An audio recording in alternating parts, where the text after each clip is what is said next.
Hello everybody, a really big welcome to the Governance Evaluator webinar series. I'm really excited. This series today is going to be about strategic direction, and it's absolutely fantastic. We have the #1 guru in strategic direction, Hi. Stephen Bowman, and the other #1 guru, Jodie Wilner. So I'm going to hand over. Steve, have fun. Thank you, Fee. Hi everyone, and thanks for joining us today. What we wanted to do is to take you through some stuff about strategy, being strategic and strategic planning that could very well save you 6 months' work. And we're going to do it in a very short and pithy way, so bear with us as we go through. So the first question we've got in here is, what do we mean by this whole notion of strategic and strategic awareness and strategic direction? In fact, what do we mean by being strategic? And that's one of the first things that we'll talk about. So our definition of being strategic is actually quite simple. It's what's happening out there now and in the future. What does it mean to us? And what do we need to do about it? What's happening out there now and into the future? What, if anything, does it mean to us? And then what, if anything, do we need to do about it? Now, hopefully we'll have a slide coming up soon that will actually show you that. Is that a start the slideshow? There we go. And the interesting thing is that I was the one who was in charge of the slide. So there it is. Hey, magic. So what's here now and into the future? If anything, does it mean to us? And what, if anything, do we need to do about it? Now, the trick for us is, how do we actually know what's happening out there now and into the future? And there's some very cool things that we can do. Some of you heard me talk about this before, but if we're going out to a conference, for example, one of the great things that we can do when we come back from the conference is actually report to our board about what are the top 2 strategic issues that up from the conference. Just what we learned, but what are the top 2, maybe 3 key issues that we picked up from that conference, which means that we'll actually be asking people what are the strategic issues that are coming out of this conference. So we'll start to look at it from a different perspective. Sometimes we'll provide articles to the board for them to actually read. But interesting, but pretty useless unless we say, well, for me, these are the top 1 or 2 strategic issues that come out of this article. So we need to start analysing things a little bit more. And it's not that difficult. We just need to say, so what does this mean for now, for us, and what might it mean into the future? What are the implications for us? So the other things that we can do is we can then start looking at how we structure board meetings, and Jodie will cover that as the webinar goes on. How do we structure our board meetings to actually facilitate this? And what are the sorts of questions that we can start asking that will actually enable us to tap into what's happening out there now and in the future? And what, if anything, does it mean to us? And what, if anything, do we need to do about it? One of the interesting things about strategy and strategic planning is people have made it way too hard over the years. What if it was actually a lot easier? What if we could actually understand that strategy, well, again, if you go back to the origins of the word strategy, comes from the ancient Greek word strategos, which means general on the hill. So if you can imagine a general on a hill, peering on top of that hill, peering down into the plains, into the flat areas that they can see. So they can see the quicksand and the boulders and the rivers and the forests, and position their resources in advance of needing them, and then changing them if they needed to change. And that's the thing that we've typically forgotten about strategic planning, is that things need to change if they need to change. And our job as a board is to monitor whether or not things need to change on a consistent basis, every single board meeting, at least once a year when we do an annual review of our strategic plan. What else has changed out there? Because the last thing we want to see happen with our strategic plan is that it becomes an answer. It needs to be a plan, not an answer. So being strategic is actually having that big picture vision of what's happening out there now and in the future, and then what, if anything, does it mean to us, and then what, if anything, do we need to do about it, and doing this constantly.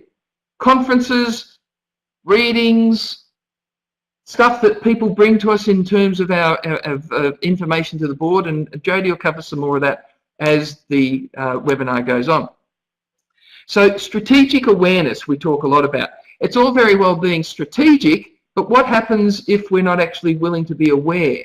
And it's all very well being aware, but what happens if we're not willing to be strategic? So we need to marry these 2 things together.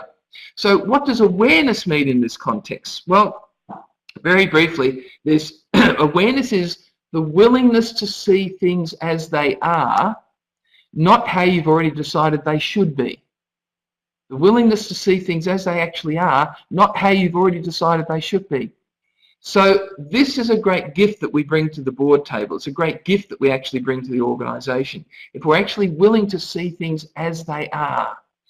There's some tools that help us get there to actually raise our level of awareness. And I'm going to give you 3 tools briefly now that if you choose to use them will fundamentally change conversations around the board table. So the first tool is our willingness to be the question. Now you notice here I didn't say ask questions. And what the heck does he mean by the willingness to be the question? Well, what a good question does is it opens up possibilities. A good question opens us up so that we can look at things from different viewpoints, which is the very notion of being strategic. Einstein, for example, has a fantastic quote that I think should be on the front page of every board pack that goes out to all directors. And his quote is, if you give me an hour to solve a problem, I'll spend the first 55 minutes looking at what the questions should be. Because once I understand what the questions are, solving the problem becomes a lot easier. He then goes on and says, too many people spend too much time trying to find the answer without even looking at what the questions are. So the gift that we can be as directors and the gift that we can be as senior executives in our organisations is our willingness to be the question. That sense of curiosity, that little, what else, what if, what are the other ways? That puppy dog sense of curiosity about, well, I know that's what people say, but what are the other things that we haven't looked at? And that's what creates that sense of curiosity, which in its right then leads us to a sense of innovation. Some great questions that we can ask are things like, okay, so what if that wasn't so? What would need to change? Fabulous question. What if that wasn't so? What would need to change? Another question that I use all the time, which is incredibly powerful, is what's the strategic issue behind that? This is a great question for chairs to use. What's the strategic issue behind that? Because what it does is it invites people to look at the next level, whatever that might be, and to start to actually unpack some of these.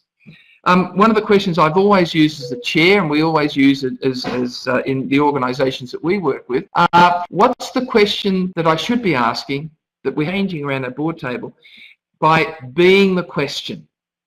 So that's the first tool. The second tool is just as powerful. It's a little bit strange, but it actually works, and that is the being interesting point of view. Because if you're not being an interesting point of view on everything that you hear, everything you listen to, then by definition you're going to be a fixed point of view. And we know that fixed points of view are all about being so fixated about this is the yourself interesting point of view. I have this interesting point of view. Don't say that loud. It's a bit strange. But if you're actually willing to sit back and listen to what people are saying and not filter it through judgments, then you can actually choose what needs to be done rather than resisting or reacting to something. So interesting point of view is an amazing tool to use. The third tool is how we choose to see the world. Do we see it through the lens of abundance, or do we see it through the lens of scarcity? Now, these are not just great ideas. This stuff actually works. There are 3 lies to scarcity that stop strategic conversations in their tracks. And the 3 lies to scarcity are the following. Number 1, there's not enough. You've all heard this. There's not enough money. There's not enough time. There's not enough in the government contract. There's not enough staff for us to be able to do this. We're just a small regional organisation. There's not enough training that we can access. Whatever it is, there's not enough, and there will never be enough. It's a lie. There's always enough. It's just very different to what we'd already decided it should be. If there's not enough time, then what would need to change so that we didn't have to use time? What if there was a different way of looking at it, that we didn't have to buy into the lie that there's not enough time? So we buy into the lie there's not enough. The second lie is not only is there not enough, but gee, it's hard. And not only is it hard, but you wait until next year. It's getting even harder. You thought this year's audit was hard. You wait until next year. So we buy into that it's hard. And that point of view, then we put in all the evidence to support that point of view. What if you actually saw things as easy, and therefore what would need to change to make it even easier? Because that is a different way of looking at things, as opposed to believing that something's hard.